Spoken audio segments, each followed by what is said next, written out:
Halo teman-teman, selamat datang di podcast kami, Obrolan Guru Muda. Saya Ica Aprilia Putri Dan saya Putri Syahrian Sibuan sebagai host pada podcast kali ini.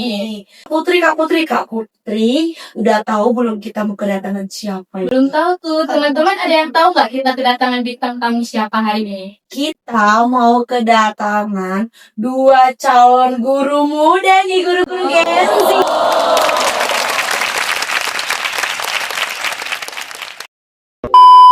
Langsung aja nggak sih? Boleh, langsung aja ya kita panggilkan bintang tamu kita. Wow.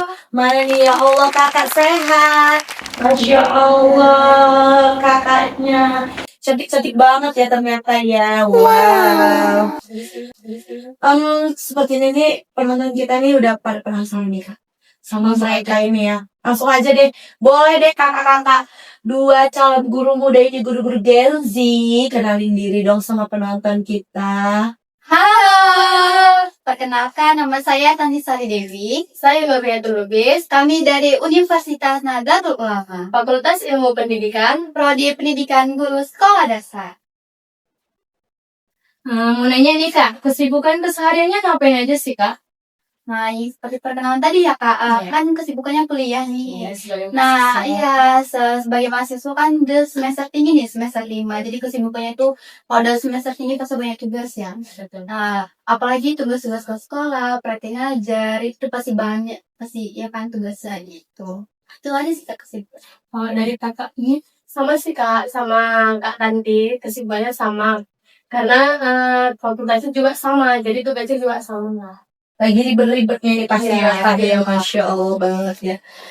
Ya Allah, boleh dong kita langsung aja masuk di pertanyaan ini ya Kak ya. Karena penonton kita ini kayaknya udah pada Penasaran ya, greget banget nih gitu ya kan.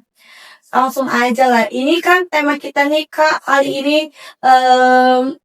tantangan membentuk karakter anak di era digital nih Kak. Yang kita tahu sendiri nih ya Kak ya, sekarang kan anak-anak tuh tidak bisa terlepas dari handphonenya atau gadget ya.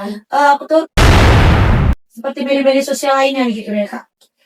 Jadi gimana sih Kak tanggapan kakak-kakaknya nih tentang di era sekarang nih Kak, isu-isunya gitu Kak? Penting gak untuk dibahas gitu Kak? Menurut saya nih ya Kak, isu pemberitaan tentang teknologi di zaman sekarang ini benar-benar dibilang naik lah ya kan, kayak memang benar-benar harus dibahas. Kenapa? Iya, Karena dibilang apa namanya, pengaruhnya sangat besar. Apalagi anak-anaknya kan nggak tahu caranya gimana, langsung mengikuti gitu kan. Jadi yang pertama itu adalah paparan informasi. Ya kan, paparan informasi itu tanpa batas. Kenapa? Karena di anak sekarang ini, mereka tuh megang gadget nih. Mereka bisa mengakses informasi dari gadget itu maupun konten atau media sosial lainnya. Kalau kita nggak awasin, kalau kita nggak perhatiin, kalau mereka nggak ada pengawasan dari kita tuh, mereka menjadi sesuka hatinya, nggak tahu cara aturannya gimana, kayak mengikuti konten tadi.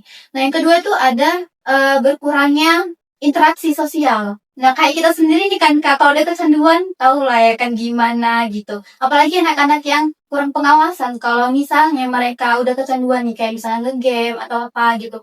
Apalagi di sekolah, untung aja banyak sekolah yang melarang membawa gadget gitu kan. Kalau membawa gadget itu kalau misalnya ada memang perintah dari guru kan, boleh membawa gadget. Nah, kalau anak sekarang boleh bawa gadget, pasti di sekolah mereka ada interaksi sosial nih sama siswa lainnya. Apalagi di sekolah tuh banyak kerja sama kan, misalnya kerja kelompok atau piket kelas contohnya gitu Kak. Fokus ke diri mereka sih gitu ya Kak. Kalau gue gitu, ada kawan nih Kak Putri nggak peduli, gini aja ya. Udah kecanduan ya. Kalau udah kecanduan penonton, gini aja. Jadi kita udah dengar nih jawaban dari kakak yang ini nih ya. Kamu tak mendengar juga jawaban? Oh my god. Boleh dong Kak. Ya kalau menurut saya, anak-anak sekarang itu lebih cepat terpapar dari informasi dari Gen Z. Nah, terus itu mereka itu belum siap dari emosional dan moralnya gitu Kak. Jadi mereka itu sering nonton hal-hal yang negatif dari gadget. Oke, tadi kan udah pertanyaan dari Ica nih ya. Lanjut aja nih. Pertanyaan dari Kak Putri boleh dong. Sepertinya penonton udah penasaran nih, Kak. Iya, Kak. Pertanyaan selanjutnya itu, menurut kalian apa sih tantangan terbesar dalam membentuk karakter anak di era digital kayak sekarang ini? Tantangannya Kak, kalau bisa tantangan terbesar pembentukan karakter tuh di era digital tuh bagaimana menyeimbangkan pemanfaatan teknologi dengan apa namanya penanaman nilai-nilai moral anak. Kenapa? Karena media sosial ini kan menciptakan apa ya, banyak dari budaya-budaya lain gitu kan. Makanya kita harus menyeimbangkan pemanfaatan teknologi. Nah, hal ini membutuhkan peran aktif. Peran aktif siapa? Orang tua maupun sekolah itu harus aktif dalam apa ya? Kayak peran orang tua itu sama sekolah itu harus bekerja sama gitu ya, Kak. kayak Bekerja sama. itu melihat anaknya, perkembangan anaknya di era teknologi ini. Nah, masyarakat juga ini sih peran pentingnya juga ada gitu kan, karena pendampingan anak agar mampu menggunakan teknologi secara bijak dan bertanggung jawab. Karena banyak kan kayak anak SD langsung kayak komen ngejudge orang gitu kan, padahal mereka nggak tahu nih apa isi kontennya gitu. Bener-bener tiba-tiba nanti kedapatan anak-anak komen gitu ya, kayak orang tuanya nggak tahu gitu ya. Jadi bukan hal positif jatuhnya jadi negatif ya, kayak fitnah-fitnah orang kayak gitu. Boleh dong dari Kak Akun tanggapannya gimana, Kak? Selain jawaban dari Kak tadi itu ada lagi nih Kak, gimana anaknya itu lebih cenderung bermain HP, lihat layar HP daripada berinteraksi dengan teman-temannya Kak, sehingga mereka itu kurangnya karakter seperti sopan santun, empati, dan rasa tanggung jawab itu nggak ada Kak. Nah, Berarti menurut saya nih ya, Kak, bukan salah di teknologinya berarti ya, Kak ya. Tapi cara penggunaannya anak-anak tuh gimana gitu ya, pengawasan orang tuanya juga gitu ya. Ya benar Kak, karena teknologi itu bukan sepenuhnya salah. Yang menjadi masalah adalah cara penggunaan atau pengawasannya. Nah, yang saya bilang tadi kan antara guru, orang tua maupun masyarakat tuh ada perannya gitu, sangat penting bahkan gitu kan. Karena teknologi hanyalah alat gitu kan. Dia kan alat ya dibilang. Dia bisa berdampak negatif dan juga berdampak positif. Jika digunakan belajar, berkreasi dan berkomunikasi secara sehat itu kan dia berdampak positif kan ya. Positif ya, Kak. Namun tanpa pendampingan dan batasan, teknologi juga bisa berdampak negatif gitu kan. Contohnya tadi kan dia kecanduan, jadi tidak ada interaksi antara sosial dari manusia ke manusia lain kan gitu kan Kak. Dengan begitu masalahnya bukan di teknologinya ya gitu kan, melainkan bagaimana cara manusia mengawasi manusia lainnya. Ibarat kayak kita tidak dewasa kan, kita sebagai masyarakat, orang tua, guru, kita harus mengawasi gerak-gerik anak untuk teknologi ini. Kebijakannya gitu Iya, ya, Kak ya, benar, kebijakannya. Tadi pertanyaan sebelumnya udah dijawab nih sama kakak-kakaknya, udah ditanggapin juga sama Ica. Boleh kakak nanya lebih dalam lagi kak? Boleh. Boleh, kasih Kak Putri, kasih pertanyaan Langsung aja ya katanya. Apa dampak nyata era digital terhadap karakter anak yang sering kita temui di kehidupan sehari-hari kak? Apa ya? Era digital membawa dampak yang nyata ya dibilang terhadap karakter anak, baik positif maupun negatif. Yang sering kita tahu gitu kan di kehidupan sehari-hari, dampak negatif lah yang paling utama gitu lah yang kita tahu. Nah itu menurunnya kemampuan bersosialisasi, kayak yang dari awal kita bilang ya, bersosialisasi itu kalau anak ada kecanduan itu susah gitu kan, makanya perlu pengawasan. Yang kedua ada kurangnya disiplin ya kan dalam pengendalian diri gitu kan. Disiplin kenapa? Karena kalau anak nih kayak kita kasih waktu per jam main HP gitu kan, main gadget, kalau dia kecanduan nih, pasti kalau malam nggak kita kasih batasan, pasti mereka sampai tengah malam nggak tidur. Udah gitu besok pagi kita bangun nih nggak fokus nggak sekolah iya, gitu ya, fokus kayak sekolah, ngantuk jadinya ya. udah gitu kurangnya rasa hormat ke orang tua yang lebih tua gitu. Kadang kan kalau misalnya ini udah nengok YouTube, TikTok gitu kan, ada kata-kata yang mungkin kasar ya dibilang kan. Tanpa mereka sadari mereka bisa meniru gitu kan, namanya anak nggak tahu arahan kalau kita nggak awasinya, jadi dia gampang meniru. Nah ada juga kak, selain dampak negatif kan pastinya ada dampak positif dong, nggak harus negatif terus kan. Ada dampak positifnya itu meningkatkan kreativitas dan inovasi, karena zaman sekarang kan udah ada AI, Google, YouTube, TikTok gitu kan. Pasti kalau mereka misalnya disuruh bikin apa tuh yang P5 ya sekarang ya.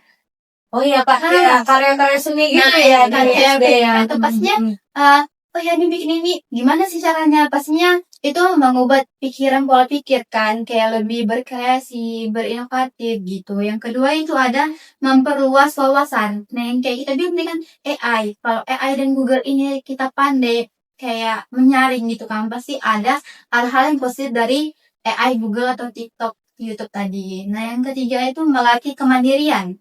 Nah kalau gini, kalau misalnya dulu kita nggak ada handphone ya, nggak ada gadget, pasti kita minta bantuan dari orang tua nih. Nah kalau misalnya zaman sekarang udah ada TikTok, YouTube itu segala semuanya yang di media sosial itu, pastinya kan kita bisa melatih kemandirian kita, membuat kreasi tadi kan gitu kak. Yang terakhir itu adalah mengembangkan literasi teknologi sejak dini. Nah apa media pembelajaran kan itu bukan buku lagi. Kayak di TikTok atau di apa kita juga bisa baca sekarang kan gitu sih kak. Jadi buat kita sebenarnya buat kita lagi lebih mudah ya kan kak. Yang dulunya kita harus ke perpus, harus di perpus rame susah cari buku. Sekarang buka HP ada semua, buka Android ada semua gitu ya. Lebih kebijakannya gitu ya kak ya. Sebenarnya mudah sih, jauh lebih mudah gitu ya kan kak Atun. Gimana tuh kalau Kak Atun tuh? Kalau menurut saya sih kak, dampak negatifnya itu anak itu kayak ada penurunan rasa tanggung jawabnya. Contohnya itu seperti mengerjakan tugas sekolah dan malas karena terlalu sering melihat HP atau gadget gitu lah. Iya ya kak ya. Jadi kayak gimana gitu ya? Yang harusnya kita kerjain soal harus baca tuh. Biasa kan di ADSD kan ada kayak di atasnya itu pengertian tuh ya kan kak. Di bawahnya itu pertanyaan. Karena udah sibuk nih main HP, udah keburu nih ketinggalan lah, takut ketinggalan main HP gitu ya. Seharusnya dibaca dulu pengertian atasnya, cari di Google aja nih, cari di Google gitu. Sangat nyata sih kayaknya. Iya, bisa nyata sih. Tapi menurut kakak-kakaknya ini ya kak ya, saya tanggapin ini ya kak ya. Sebenarnya teknologi itu penting nggak sih kak? Dibilang pentingnya kak, apalagi kita mengikuti zaman ya. Kalau dibilang anak itu tidak boleh dijauhkan dari teknologi, boleh atau tidak itu sebenarnya tidak, karena teknologi ini kan alat dibilang tadi kan. Teknologi tidak harus dijauhkan dari anak, tetapi perlu dikelola dan didampingi gitu. Jadi teknologi pada dasarnya bersifat netral, jadi dia bisa membawa dampak negatif maupun positif. Jadi kita itu sebagai orang yang lebih dewasa daripada anak-anak ini, kita harus kayak mendampingi mereka, memberitahu ini konten ini begini, kita nggak boleh ya asal kasih komentar ke orang lain, ngejudge orang lain gitu. Dan kayak misalnya nih di pelajaran ya, kalau di pelajaran jangan boleh kamu lihat Google AI, tapi kamu harus mencari tahu inti dari pembahasan tadi. Jadi nggak harus pakai bahasa Google gitu kan. Nah, jadi fokusnya ini kita nggak harus menjauhkan anak dari teknologi, nggak harus kak. Jadi kita nih fokusnya ke mendampingi, bukan kita menghapuskan teknologi dari anak gitu. Melainkan mempersiapkan anak agar mampu menggunakan teknologi secara cerdas, beretika dan berkarakter itu sih kak. Jadi tuh penonton tidak perlu dijauhkan anak-anaknya dari teknologi apa gadget ya kan, handphonenya penonton, tapi harus diawasi, tidak perlu dijauhkan seperti itu penonton. Jadi nih ya kak ya, sebelum kita bincang-bincang lagi nih ya, soalnya masih banyak nggak sih pertanyaannya? Sepertinya gitu penonton. Sepertinya tamu kita ini udah panasan, udah kehausan, Udah lapar juga ya. Bisa gitu. Boleh dong diminum dulu atau dimakan dulu cemilannya. Boleh nih Kak. Ada Yupi, Dimakan nggak? Ya boleh ya. Boleh. Dimakan nggak? Iya. Iya, boleh. Kak Putri haus juga Kak Putri. ya nih Cah. Boleh. Boleh ya. Ini Ica mau Kak Putri. Ica mau. Ya Allah, terima kasih Kakak Ancun. Masya Allah ya guys ya. Memang guru-guru Gen Z ini sangat pengertian guys. Cantik, pengertian lagi. Budi pekerti. Saja ya. Oke, kita udah minum nih. Makannya seperti nanti ya. Nanti kan Kak Put di belakang kamera sepertinya. Jadi kan kita tuh udah minum, udah relax ya. Benar. Boleh dong Ica tanya lagi. Boleh ya. Tadi penonton masih fokus gak tadi judul kita apa? Gak fokus ya.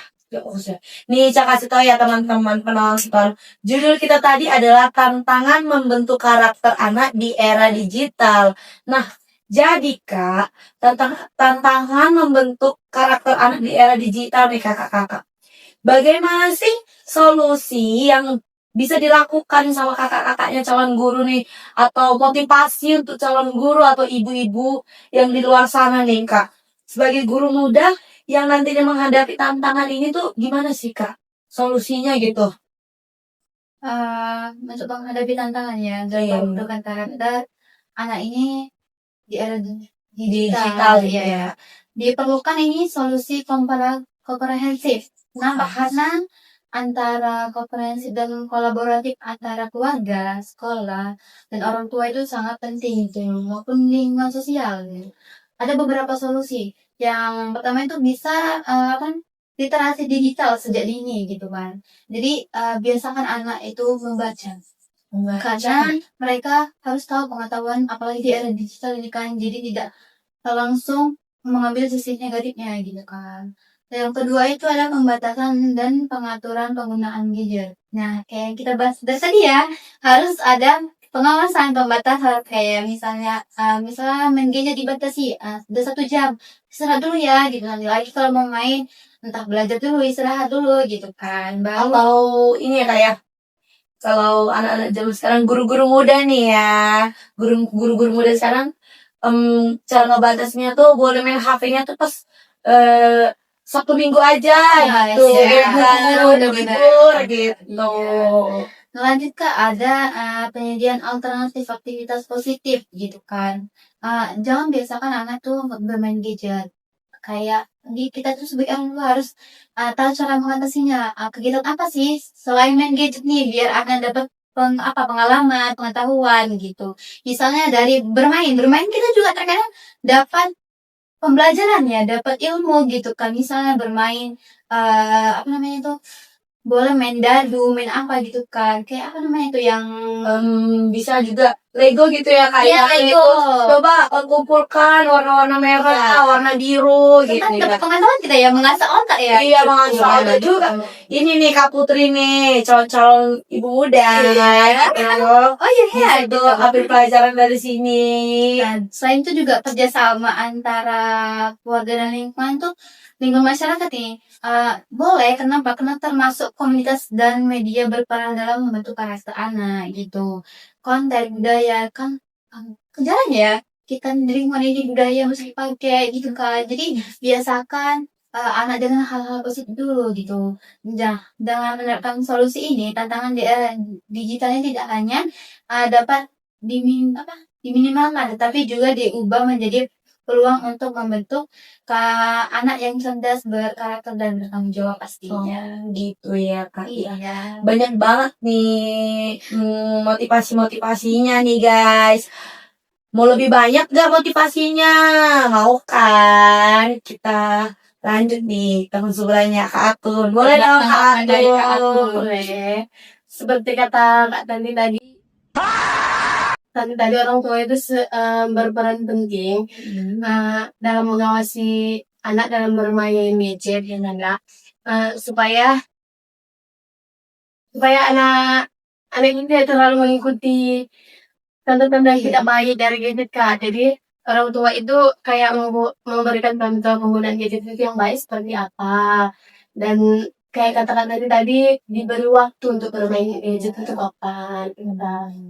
Berarti tuh kalau anak main gadget kita di sebelahnya gitu ya Kak ya. pastinya. Boleh dong. Menurut saya berarti kunci utamanya itu ada pada kerja sama orang tua dan guru ya Kak. Iya benar Kak. Kunci utama itu sama yang kami bilang kan berdua, Iya. kerjasama antara orang tua gitu.